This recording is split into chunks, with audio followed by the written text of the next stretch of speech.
ટીકાકાર કે છે સૃષ્ટિની ચર્ચા શાના માટે? બાળકોને પણ પહેલેથી જ આપણે આ ચર્ચા કરાવીએ. જો સમજો, બાળકોને પણ આ વાસ્તવિકતા પર જ ચલાવવાનું. આ જગત બનાવનાર છે, કલ્પનામાં રાખવાની જરૂર જ નથી. આ પંચ હવે આ તો બદલાઈ, હવે અંગ્રેજીનો જમાનો આવી. બાકી સૃષ્ટિની ચર્ચા પહેલેથી જ બાળકોને શીખવવામાં આવે. પંચમહાભૂત છે, પંચમહાભૂતમાંથી બનેલું શરીર છે, આ બધી વસ્તુ શાની ચર્ચા છે? એ જ સૃષ્ટિની ચર્ચા. પણ આપણા લોકોને એવું લાગે કે આ બધું કાલ્પનિક છે, સમજો. એટલે શંકરાચાર્યજી કહે છે તત્પ્રતિપ્રત્યર્થમ. એટલે ટીકાકાર પણ છે પ્રતિપત્તિ એટલે એની સમજદારી. ઈશ્વરને સમજવું જરૂરી છે, ઈશ્વરને માનવું એ જરૂરી છે કે નહીં ખબર નથી. જ્યાં સમજો, અને ઈશ્વરને તમે માનો એટલે તમારા જીવનમાં કેટલા પરિવર્તન આવે ને એ પ્રશ્નાર્થ જ છે. તત્ પ્રતિપત્તિ અર્થમ કાલોત્પત્તિ પ્રતિપત્તિ સૌકર્યાર્થમ વિપર્યેણ ક્રમેણ ઉપપદ્યતે. ટીકાકાર કે છે અહીંયા ઘડી શાના માટે છે? એ પરમાત્માના સ્વરૂપને સમજવા માટે આ સૃષ્ટિક્રમ દર્શાવ્યો. અને સૃષ્ટિક્રમ કેવી રીતે દર્શાવ્યો છે? વિપર્યેણ. જો હજી 16 કલા તો બતાવી જ નથી. 16 કળા આવશે ને ત્યારે બધી ખબર પડશે. આજે તો પાય જ બનાવીએ. વિપર્યેણ બે પ્રકારથી છે. આ શરીરમાં જે હોય ને વાળ, એને વાળ નહીં કહેવાય, લોમ કહેવાય. આ લોમની પણ એક દિશા હોય. તમે આમ જાઓ, કોણીએથી તમે હાથ તરફ જાઓ, પણ હાથથી કોણી પર જાઓ તો શું થાય? ઊંધું કહેવાય. આવી જાય. એટલે એ સૃષ્ટિ માટે એવું કે પ્રતિલોમ કહેવાય, અને અનુલોમ કહેવાય. એટલે વાળની દિશામાં તમે હાથ કરો ને અનુલોમ કહેવાય. આમ વિરુદ્ધ કરો અને શું કહેવાય? પ્રતિલોમ કહેવાય. એ રીતે ક્રમ જે છે, પહેલા પરમાત્મામાંથી શું બન્યું એને અનુલોમ કહેવામાં. એક વિચાર, પ્રતીક દર્શાવવા. અથવા તો ઊંધું, જે આપણી સામે છે ત્યાંથી શરૂ કરીને ઈશ્વર સુધી પહોંચે એને પ્રતિલોમ પ્રક્રિયા. અનુલોમ પ્રક્રિયા, પ્રતિલોમ. તૈત્તરીય ઉપનિષદમાં અને તત્વબોધમાં આપણે જે જોયું એ અનુલોમ છે. ઈશ્વર જે આત્મા છે એમાંથી આકાશ ઉત્પન્ન થયું, આકાશમાંથી વાયુ, વાયુમાંથી અગ્નિ, અગ્નિમાંથી જળ. આ શું થયું? ઉપરથી નીચે. અહીંયા શું કે છે? વિપર્યેણ. વિપર્યેણ એટલે શું છે? ઊંધું. તમે જે જુઓ છો ત્યાંથી શરૂ કરીને ઈશ્વર સુધી પહોંચવાનું. અને પ્રતિલોમ પ્રક્રિયા કરો. એટલે અહીંયા ઘણી જે દર્શાવશે, કઈ પ્રક્રિયા દર્શાવ? જો પહેલી પ્રક્રિયા આપણે જોઈ, આ સમજો. પહેલા પ્રશ્નમાં આપણે કીધું કુતઃ ઇમાહ પ્રજાઃ જાયન્તે. આ સર્વ પ્રજાઓ શામાંથી ઉત્પન્ન થઈ? તો કીધું રઈ અને પ્રાણમાંથી ઉત્પન્ન થઈ. તો ત્યાં શું કર્યું? અનુલોમ પ્રક્રિયા દર્શાવી. રઈ અને પ્રાણમાંથી ઉત્પન્ન થયું. રઈ એટલે ચંદ્ર છે, અન્ન છે. પ્રાણ એટલે આદિત્ય છે, અત્તા છે. હવે અહીંયા ઘડી શું કરે છે? તો કે વિપર્યેણ. કેમ? તત્પ્રત્યવર્તી સૌકર્યાર્થમ. સૌકર્ય એટલે કે સરળતામાં. કેમ કે આપણે બુદ્ધિ જ્યાં છે ત્યાંથી ધીમે ધીમે આપણે શું કરીએ છીએ? એને ઈશ્વર તરફ લઈ જઈએ, અને છેવટે એ ઈશ્વરની સમજદારી આપણે કેળવીએ. અને એટલા માટે ટીકાકાર કહે છે આ વિપરીત ક્રમથી દર્શાવવામાં આવશે, જે આપણી બુદ્ધિને સમજવા માટે બહુ સરળ થઈ જાય. પણ પ્રયોજન શંકરાચાર્યજી શું કહે છે? ચેતન પૂર્વિકા સૃષ્ટિ. સૃષ્ટિ શબ્દ આપણે એટલા માટે જ વાપરીએ છીએ કે સૃષ્ટિ એમ કહીએ, સર્જન એમ કહીએ તો એ સર્જન કરનાર ચેતન પુરવાર થાય. એટલે ચેતન પુરવાર કરવા માટે, સર્વજ્ઞ સર્વશક્તિમાન પુરવાર કરવા માટે આપણે સૃષ્ટિ શબ્દ વાપરીએ. જો સમજ, ખરેખર સર્જન છે જ નહીં. જો વૈજ્ઞાનિકો પણ આજ કહે છે કે કે આ જગતમાં એક અંશ જેટલું પણ નવું સર્જન થતું નથી. વિજ્ઞાનમાં પણ બાળકો ભણે ને, પેલું ઓક્સિજન ચક્ર ભણે, પાણીનું ચક્ર ભણે, વાયુનું ચક્ર ભણે, બધા જ નાઇટ્રોજન, કાર્બન ડાયોક્સાઇડ, પ્રાણવાયુ, પાણી, આ બધાનો શું છે ચક્ર. ચક્ર એનો શું થયો, એક અંશ પણ પાણીનું વધતું નથી, એક નવો અણુ પણ બનતો નથી. જે છે એનું શું થાય છે, પરિવર્તન. જો આ સમજ, આ બહુ વિચારવા જેવું છે. વૈજ્ઞાનિકો પણ અહીંયા એ જ કહે છે કે જો તમે સર્જન કહો તો પછી નવું કંઈક હોવું જોઈએ, ઉમેરો થવો જોઈએ, તો જ સર્જન કહેવાય. ઓકે, ખરેખર ઉમેરો થતો જ નથી. ક્યાં તો એ દ્રવ્યના રૂપે છે અને ક્યાં તો એ શક્તિના રૂપે છે. જો સમજ, ક્યાં તો એ દ્રવ્યના રૂપે હોય અને ક્યાં તો એ શું હોય છે, શક્તિ રૂપે. દ્રવ્ય રૂપે એટલે કોલસો. જો વિચાર, દ્રવ્ય રૂપે એટલે શું છે, કોલસો અને પાણી. શક્તિ રૂપે એટલે વીજળી. જો વિચારી, દ્રવ્યને જ આપણે શું કરીએ છીએ, વિદ્યુત શક્તિમાં પરાવર્તિત કરીએ. એટલે ક્યાં તો દ્રવ્ય રૂપે હોય અને ક્યાં તો શક્તિ રૂપે હોય, પણ આ પ્રમાણ જે છે એમાં વધઘટ થતી નથી.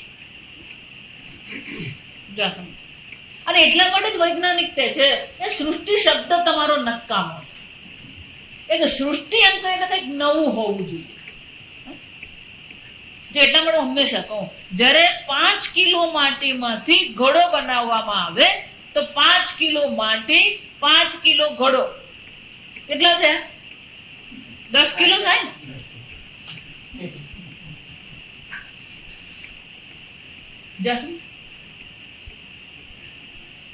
વજન વધુ, સોનીને ફાયદો થઈ જાય. વધારે વધારે ફાયદો કોને થાય,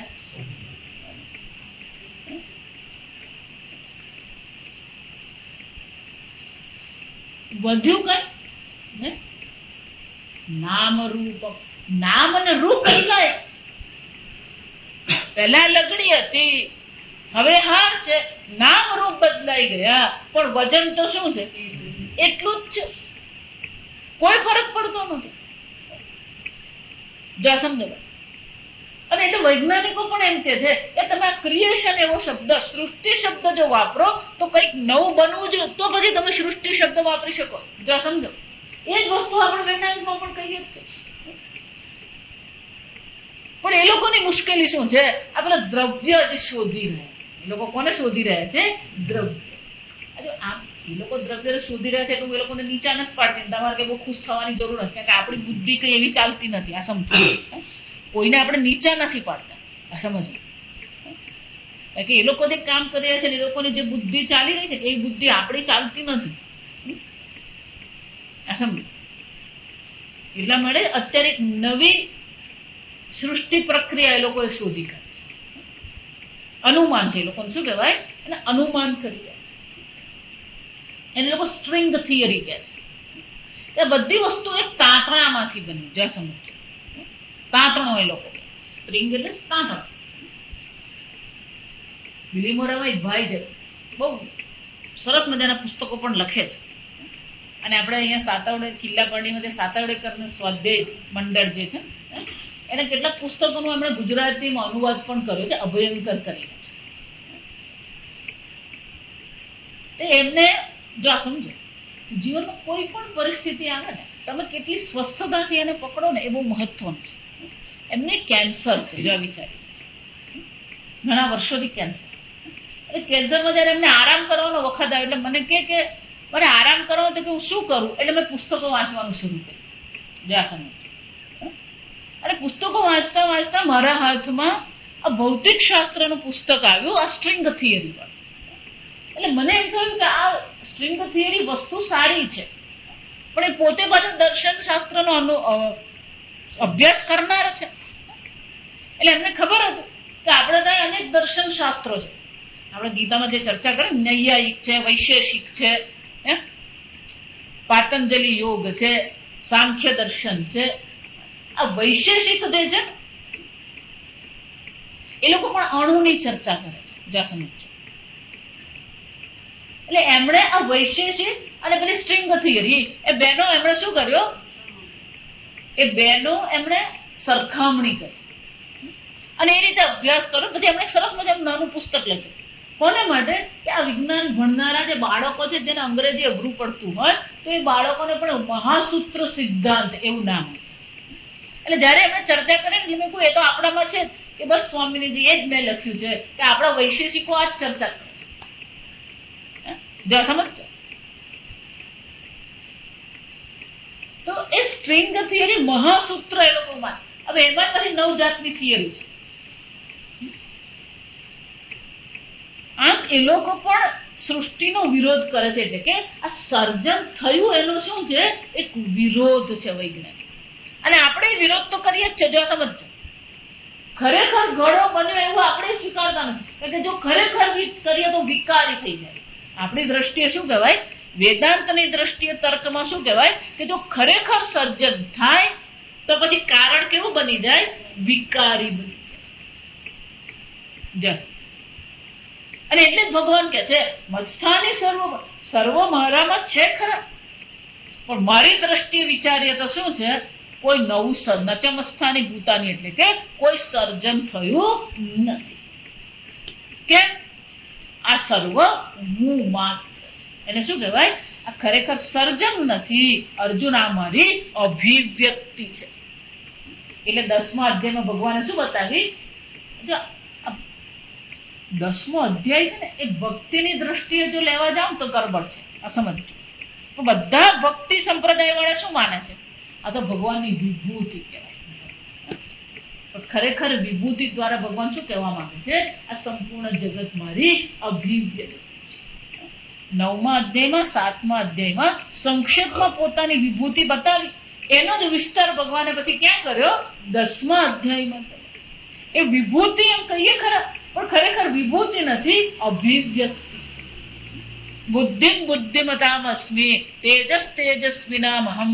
અર્જુન, બુદ્ધિશાળીઓની બુદ્ધિ હું છું. એટલે કે બુદ્ધિ પણ મારી અભિવ્યક્તિ છે. તેજસ્વીઓનું તેજ પણ હું છું અર્જુન. બલમ બલવતામ અસ્મિ. અર્જુન, બળવાનોનું બળ હું જ છું. આ બળ રૂપે, બુદ્ધિ રૂપે, તેજ રૂપે, તપશ્ચર્યા રૂપે, આ પંચ મહાભૂત રૂપે અર્જુન હું જ અભિવ્યક્ત થઈ ગયો. આમ ભગવાન પોતાની અભિવ્યક્તિ પ્રગટ કરે. અને જ્યાં ભગવાને અભિવ્યક્તિની વાત કરી એટલે અર્જુને પ્રશ્ન પૂછ્યો કે ભગવાન આ જે તમારી અભિવ્યક્તિ છે એ પૂર્ણ અભિવ્યક્તિના દર્શન હું કરી શકું ખરો? એટલે ભગવાને કીધું એ વિરાટના હું તને દર્શન કરાવું. જો આ સમજ, વિરાટ એટલે ભગવાનની અભિવ્યક્તિના દર્શન કર. એને એટલા માટે ભક્તિ, આપણે ભક્તિ ભાવની નામ જ પડે, પણ એમાં ભક્તિ માત્ર નથી. ખરેખર તો શું છે, ઈશ્વરની સમજદારી આપણે કેળવવાની. એ સર્વવ્યાપી ઈશ્વર જ છે. પણ જો અર્જુન નહીં ગરબડ થઈ, અર્જુનને ભગવાને અભિવ્યક્તિ દર્શાવી, પણ એ પોતાને શું કર્યો, પોતાની બાદબાકી કરી લીધી. વિરાટથી પોતાને ભિન્ન માની લીધો. અને જ્યાં ભિન્ન માની લીધો તો શું થયું, ઉદરમ અંતરમ કુરુતે અથ તસ્ય ભયમ ભવતિ. અલ્પમપી અંતરમ કુરુતે. થોડો પણ ઈશ્વરથી અંતર કર્યું તો એ જ ઈશ્વર તમારા માટે શું બની જાય છે, ભયનું કારણ. એટલે જયારે વિરાટના દર્શન પહેલા અર્જુને કર્યું ત્યારે આશ્ચર્ય થયું. જો સમજ, 3 ભાવ છે ત્યાં. પહેલા વિનંતી કરી, ભક્તિ ભાવથી વિનંતી કરી, શિષ્ય રૂપે ભક્ત રૂપે વિનવણી કરી. પછી ભગવાને વિરાટના દર્શન કરાવ્યા ત્યારે અદ્ભુતમ ઈશ્વરમ રૂપમ. આ ભગવાનનું અદ્ભુત રૂપ જોઈને અર્જુન આશ્ચર્યચકિત થઈ ગયો. પણ એ આશ્ચર્ય પછી એનું સામા ફેરવાઈ ગયું, ભયમાં ફેરવાઈ ગયું. કેમ? કે એને પોતાને વિરાટથી શું કર્યો, અલગ રાખ્યો. એનો અર્થ શું થાય, જો તમે પણ પોતાને ઈશ્વરથી ભિન્ન માની રહ્યા છો તો ભયની નિવૃત્તિ કરવી અશક્ય. એમાં અર્જુનની આપણે આવી જ જોઈએ. સમજો, બધા જગ્યાએ જ્યાં અર્જુન કહે કે શ્વેત તું કહે કે વૈજ્ઞાનિક કે ત્યારે આપણે પોતાની અંદર શું કરવાના, ઉમેરી જ દેવાનું. અને છેવટે એને ભગવાનને શું કહેવું પડ્યું? ભગવાન હવે આ રૂપ તો મને ડર લાગે છે, આપણું ઓરિજિનલ જ સારું ભગવાન. એટલે પાછા દ્વિભુજ બની જાવ. એટલે ભગવાનને અર્જુન છે મહાન ભક્ત છે, આ સમજ એટલે ભગવાન આ દ્વિભુજ તમે બનો ખરા, પણ એ દ્વિભુજ બનતા પહેલા અમારા જે કુળના જે દેવતા છે વિષ્ણુ છે એ ચતુર્ભુજને જરાક દર્શન વચ્ચે કરાવી લેજો. જો વિચારી વિરાટના જો દર્શન કર્યા હોય તો વચ્ચે ચતુર્ભુજના દર્શન કરવાની જરૂર પડે ખરી? એનો અર્થ શું થયો? હજી પેલો અજ્ઞાનમાં જ બેઠો, હજી ઈશ્વરને પોતાનાથી ભિન્ન જોઈ રહ્યો. આજે આ 10મો અને 11મો અધ્યાય છે, એના આધારે જ એક આખો સંપ્રદાય ચાલે છે. સંપ્રદાય ઇન્ટરનેશનલ સંપ્રદાય, લાખો લોકો છે, પરદેશીઓ છે ને ભારતીયો છે. અને એ મહાત્મા જે છે નાનપણથી એ ગુરુ બની ગયા છે. બાળપણથી જે ગુરુ એમને બનાવવામાં આવ્યા, પિતાજી હતા ને પિતાજી એમને ગુરુ બનાવ્યા અને ગુરુ બનાવીને એ ગુરુ છે, અત્યારે એ ગુરુ જ છે. જો સમજ એવું કે છે આ વિરાટ દર્શન એટલે ભગવાને એને બ્રહ્મ જ્ઞાન આપ્યું. બ્રહ્મ જ્ઞાન આપ્યું હોત તો ડરવાની જરૂર નથી. વિરાટના દર્શનનું પરિણામ શું છે? ભય છે. અને છેવટે એને પછી શું માંગવું પડ્યું? ભગવાને પાછું આપણું ઓરિજિનલ દ્વિભુજ લાવી દો ને આ બધું બાજુ. તો આ બ્રહ્મ દર્શન છે. પણ આખો સંપ્રદાય જો એટલા માટે કોઈ પણ સંપ્રદાય ને એને મૂળમાં તમારે જવું પડે. બહારથી તો સરસ જ દેખાય, વિડીયો હોય ને પછી ગુરુજી હોય ને પછી લાખો લોકો હોય, પણ એ લોકોનો મૂળભૂત સિદ્ધાંત શું છે? જો વિચાર. અને એ ગુરુ જેવું કે છે આ મેં તમને બ્રહ્મ જ્ઞાન આપી દીધું. એટલે બધાને એવું છે કે ગુરુજી અમને જ્ઞાન આપી દીધું.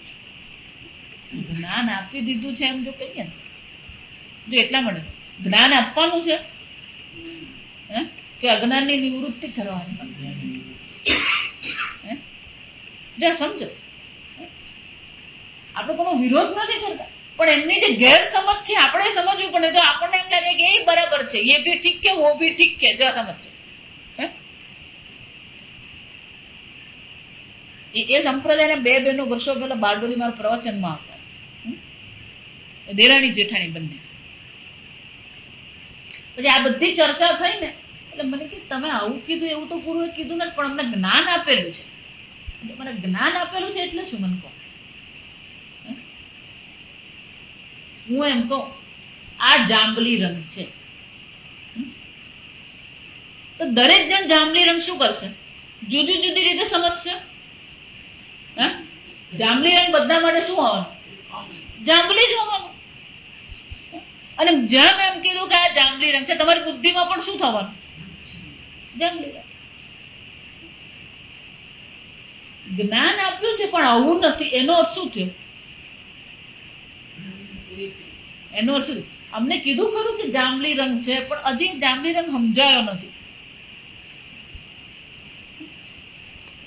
જાંબલી રંગનું જ્ઞાન મળ્યું પણ આવું નથી એવું કહી શકો? એનું વસ્તુતંત્ર જેવી વસ્તુ હોય એવું જ જ્ઞાન થાય. બે જ્ઞાન હોય જ નહીં. જો સમજજો વિચાર. અને એટલા માટે વેદાંતની દ્રષ્ટિએ વિચારીએ તો 10મો અધ્યાય અને 11મો અધ્યાય એ ભગવાનની જે અભિવ્યક્તિ છે આપણને દર્શાવે છે. ત્યાં ભક્તિ નથી, ખરેખર ત્યાં શું છે? એ ભગવાનની અભિવ્યક્તિ આ જગતમાં કેવી થઈ રહી છે. કારણ કે આપણી અભિવ્યક્તિ, આપણે જયારે એમ વિચારે ને કે આ ભગવાનની અભિવ્યક્તિ છે, એટલે વલસાડની બહાર આપણી બુદ્ધિ જાય નહીં. જો સમજજો, આપણી બુદ્ધિ શું છે? અલ્પતામાં છે. પણ ભગવાન જયારે સંપૂર્ણ બ્રહ્માંડ એ ભગવાનની અભિવ્યક્તિ હોય તો પછી શું છે? એ અભિવ્યક્તિ વિસ્તૃત હોવી જોઈએ, અનંત હોવી જોઈએ. જો સમજતો એટલે ભગવાન 10મા અધ્યાયમાં કહે છે કે અર્જુન આ મારી વિભૂતિઓનો તો કોઈ અંત છે જ નહીં. આ તો થોડી બે ચાર તને ઘણી બતાવી. નાસ્તિ અંત મમ વિભૂતય. અર્જુન અમારી વિભૂતિઓનો શું છે? કોઈ અંત છે જ. કેમ? અનંત પરમાત્મા છે. જો સમજ પરમાત્મા અનંત છે, પરમાત્માની શક્તિ અનંત છે અને પરમાત્માનું જ્ઞાન પણ શું છે? અનંત છે. પણ એ અનંતને સમજવું હોય તો કઈ રીતે સમજી શકીએ? આ વિભૂતિ રૂપે, વિરાટ રૂપે એ અનંતને આપણે સમજી શકીએ. તો સૃષ્ટિ પણ ભગવાન કહે છે કે નથી. 9મા અધ્યાય એટલે ભગવાને કીધું નચમત્સ્થાની ભૂતાની. અર્જુન, મારામાં કોઈ ભૂતો છે જ નહીં. તો ભગવાન આ શું છે? આ મારી અભિવ્યક્તિ છે. આ સંપૂર્ણ જગત રૂપે હું જ અભિવ્યક્ત થઈ ગયો છું. પવન તું, પાણી તું, ભૂમિ તું. જો સમજો, પાણીમાં પરમાત્મા નથી. પાણી એ જ ઈશ્વર છે. પવન એમાં પરમાત્મા નથી. પવન સ્વયં શું છે? ઈશ્વર છે. જેમ ઘડામાં માટી નથી. ઘડો જ શું છે? માટી જ શું છે? ઘડા રૂપે દેખાઈ રહી છે. એમ ઈશ્વર જ છે. એ પવન રૂપે, પાણી રૂપે, ભૂમિ રૂપે, આકાશ રૂપે, વૃક્ષ રૂપે શું થઈ રહ્યો છે? અભિવ્યક્ત થઈ રહ્યો છે. આજે સમજો, આને કહેવાય ખુલ્લી આંખે બ્રહ્મ દર્શન. સમજો, પવન તું, પાણી તું, ભૂમિ તું, ભૂધર, વૃક્ષ થઈ ફૂલી રહ્યો આકાશ. વૃક્ષમાં બીજ તું, બીજમાં વૃક્ષ તું, જોવું પટન થતો એ જ પાસ. આ જો નરસિંહ મહેતાની દ્રષ્ટિ. પાણીમાં ભગવાન નથી કહેતા, પાણી તું છે ભગવાન. હસ્તી હાથી કહીએ, ગાય કહીએ, ઘોડો કહીએ, કૂતરો કહીએ, ચાંડાળ કહીએ, બ્રાહ્મણ કહીએ, સર્વ કોણ છે? ઈશ્વર. ડુક્કર એ જ ઈશ્વર છે. અને ડુક્કર જે ગટરમાં બેઠો હોય, ગટર એ કોણ છે? એ જ ઈશ્વર. ઈશાવાસ્ય ઇદગુમ સર્વ. ઈશ્વર બુદ્ધિથી આ સંપૂર્ણ જગતને આચ્છાદિત કરી દે. એ જ ઈશ્વર છે. આ સંપૂર્ણ જગત ઈશ્વરની અભિવ્યક્તિ છે. અને એટલે શંકર અહીંયા જે ટીકાકાર શું કહે છે કે એ જ ઈશ્વરને સમજવા માટે, ઈશ્વરની પ્રતિપત્તિ અર્થમ, પ્રતિપત્તિ એટલે કે સમજદારી, ઈશ્વરની સમજદારી માટે જ આ ચર્ચા હવે ઉઠાવવામાં આવે છે. જો અહીંયા આગળ બહુ મોટો કૂદકો છે. ત્રીજો મંત્ર એટલે એક જમ્પ છે. એ સીધું જ કે છે સહ ઈક્ષાન ચક્રે, એમણે દર્શન કર્યા. ઈક્ષાન ચક્ર એટલે શું છે? સપુરુષ, જે 16 કળાઓનો, જેમાંથી આ 16 કળાઓ ઉત્પન્ન થઈ, એ ઉત્પન્ન કરવા માટે એ પુરુષે શું કર્યું? ઈક્ષાન ચક્રે. જો શબ્દ મોટો છે, અર્થ આટલો થાય, દર્શન કર્યા. દર્શન કર્યા એટલે શાના દર્શન કર્યા? કેમ? હજી સૃષ્ટિ તો થઈ નથી, પરમાત્મા છે.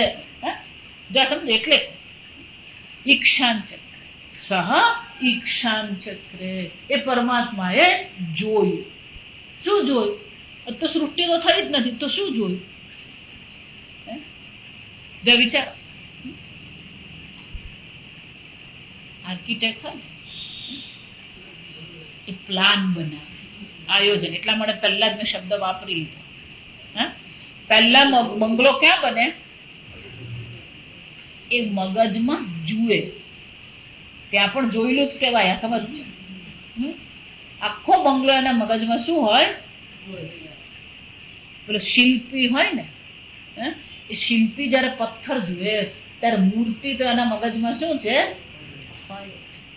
અને ઈક્ષાન ચક્ર.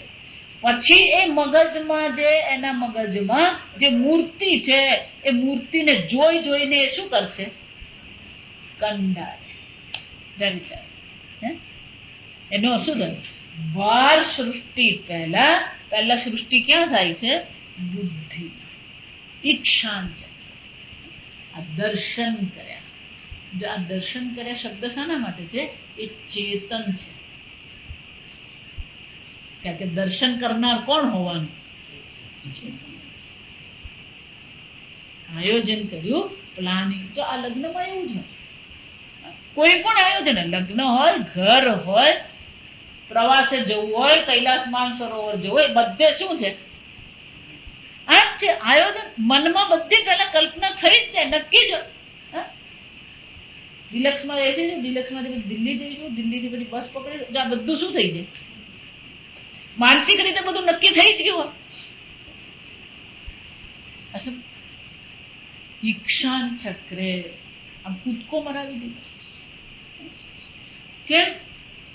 કારણ કે સર્વજ્ઞ છે, સર્વશક્તિમાન છે, એને પણ શું કરવું પડે? ચેતન પૂર્વિકા. આમ આ સૃષ્ટિ જે છે એ સૃષ્ટિ પરથી આપણને ક્યાં લઈ ગયા? આ ચેતન પુરુષ પર. આ ચેતન પુરુષે પહેલા શું કર્યું? આ સૃષ્ટિના દર્શન કર્યા. જો બ્રહ્માજી, જો હવે જુઓ, આ સમજાય ને તો પેલું ભાગવત પુરાણે સમજાય. ભાગવત પુરાણમાં સૃષ્ટિ અનેક પ્રકારે દર્શાવવામાં આવે છે આપણે. કારણ કે આપણે એનો કઈ વાંધો નથી, કારણ કે છેવટે એ જ છે કે આ જે છે કે સર્વ ઈશ્વરની અભિવ્યક્તિ. છેવટે આવવાનું આના પર જ છે. આજે દાખલો ગણવાનો હોય 256/5, તો છોકરાઓને આપણે શું કરીએ? અનેક રીત છે, પણ જવાબ તો એનો એ જ આવવાનો છે.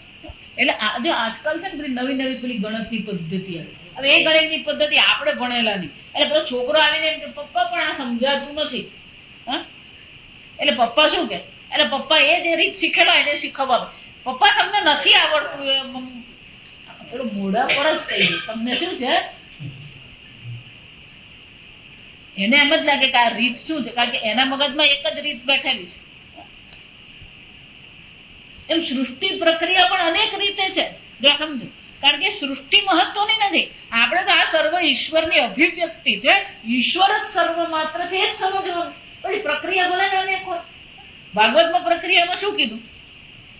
કે નારાયણ છે ક્ષીરસાગરમાં અનંત શયન ભગવાન છે. એમની નાભીમાંથી કમળ ઉત્પન્ન થયું. કમળમાંથી બ્રહ્માજી, એ કમળની જે નાડ છે એ નાડમાંથી શું થયું? બ્રહ્માજી ઉત્પન્ન થયા. બ્રહ્માજીએ જોયું કોઈ વસ્તુ છે જ નહીં, અંધકાર માત્ર છે. એમણે 4 બાજુ મુખ ફેરવ્યા, ચતુર્મુખ બની ગયા. પછી એમને કઈ મળ્યું નહીં, એટલે વળી પાછા પોતાની અંદર ગયા, ધ્યાન કર્યું, અને ધ્યાનમાં એમને શું છે? આ સૃષ્ટિ ક્રમની ખબર પડી.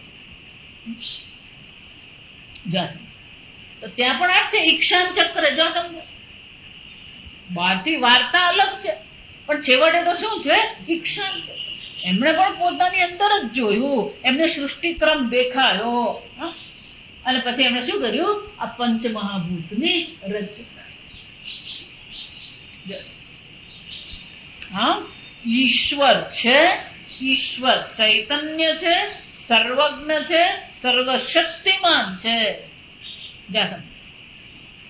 એ સમજાવવા માટે હવે પછીનું શું છે? આ મંત્ર છે. પુરુષ છે, સ અંતઃશરીર પુરુષ સૌમ્ય. હે સૌમ્ય, એ પુરુષ ક્યાં છે? જેમાંથી આ 16 કળા ઉત્પન્ન થઈ, એ પુરુષ અંતઃશરીરે તમારા હૃદયમાં જ ઉપલબ્ધ થઈ રહ્યો છે. જો આ રીતે બીજી દ્રષ્ટિએ જોઈએ ને તો પહેલેથી જીવ અને ઈશ્વરના ઐક્યથી જ ચાલે છે. જ્યાં સમજ પહેલેથી જ ઐક્ય સ્વીકારવાનું, પછી ઐક્ય નથી જોવાનું. ગઈકાલે ભલે આપણે ભેદની ચર્ચા કરી અને પછી ભલે, પણ ખરેખર તો ઐક્ય શું છે? પહેલેથી જ છે. એ જ ઈશ્વર, એ જ પુરુષ જે તમારા હૃદયમાં ઉપલબ્ધ થઈ રહ્યો છે, આત્મ સ્વરૂપે જે પુરુષ છે, એ જ પુરુષે શું કર્યું? ઈક્ષાન ચક્રે દર્શન કર્યા. એ દર્શન કર્યા પછી શું કર્યું? શું દર્શન કર્યા? દર્શન એટલે વિચાર. તપ આલોચન કહેવાય. સતપો તપ્યત સતપસ્તપ્ત્વા ઇદગમ સર્વમ સૃજત. તૈત્તરીય ઉપનિષદમાં શું કહે છે? એમણે તપશ્ચર્યા કરી. તપ આલોચન, તપશ્ચર્યા એટલે કે વિચાર કર્યો, ચિંતન કર્યું, અને ચિંતન કર્યા પછી આ સર્વનું સર્જન કર્યું. પણ એમણે ચિંતન શું કર્યું? જાસમ પ્રશ્ન ઉપનિષદ શું કહે છે? એમણે શું શું ચિંતન કર્યું, કેવી રીતે ચિંતન કર્યું, એની ચર્ચા આ મંત્ર આપણને દર્શાવે છે. આપણે આવતીકાલે ઓમ અસતો મા સદ્ગમય તમસો મા જ્યોતિર્ગમય મૃત્યોર્મા અમૃતં ગમય.